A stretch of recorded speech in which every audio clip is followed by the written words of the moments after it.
అవును. అట్లాగే నోటి దూల వాళ్ళతో చాలా దెబ్బతింటాడు. హ్మ్. ఇంతకుముందు చింతమనేనిలోను వాళ్ళ గురించి మాట్లాడుకునేవాళ్ళు. హ్మ్. ఆ దౌర్జన్యాలు సహించలేక జగన్‌కి ఓట్లేస్తే వీళ్ళ దౌర్జన్యాలను ఎవడొప్పుకుంటాడు? అదే. అవును. ఇది కరెక్ట్ కాదు నోటి దూల అన్నటువంటిది మనం మాట్లాడుకున్నాం. హ్మ్. ఇలాంటివి ఎవడు పట్టించుకున్నాడక్కడ హ్మ్. ప్రాక్టికల్‌గా? కానీ మరి కంట్రోల్ చేయాల్సిందెవరు? అదే చెప్పేది. కంట్రోల్ చేస్తారా? హ్మ్. ఇప్పుడు నిన్న దౌర్జన్యాలు జరిగినాయి. హ్మ్. ఎవడు కంట్రోల్ చేయాలి? ఇప్పుడంటే ఓకే. అధికారంలో ఉన్నప్పుడు కంట్రోల్ చేయాల్సిందెవరు? నేనంటోంది సొంత పార్టీలో అధికారంలో నోటు ఉన్న పార్టీలు దురదగాళ్ళని. ఎవడు చేయట్లేదంటున్నా. హ్మ్. ఇప్పుడు అది నోటి దూల, ఇక్కడ చేతి తేట. అదే అవునండి. హ్మ్. ఏంది ఎక్కడ జరిగింది? ఎవరు ఆపుతున్నారు? హ్మ్. పోనీ అది తప్పు అంటున్నారా?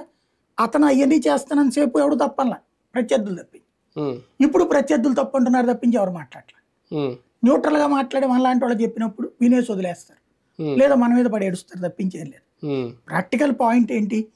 తప్పు ఎవడు చేసిన తప్పు. ఇప్పుడు భువనేశ్వర్ గారి నుంచి మాట్లాడింది తప్పని మొట్టమొదటి మాట్లాడింది మనమే డిబేట్లో. అవును. అట్లాగే చంద్రబాబు గారి ఇంటి మీదకి వెళ్ళడం తప్పని చెప్పుకున్నాం. అవును. అవును. అలాగే పార్టీ ఆఫీస్ కూడా పార్టీ దాడి. ఆఫీస్ మీదకి దాడిని కూడా తప్పని హ్మ్. మనమే హ్మ్. మాట్లాడుకున్నాం.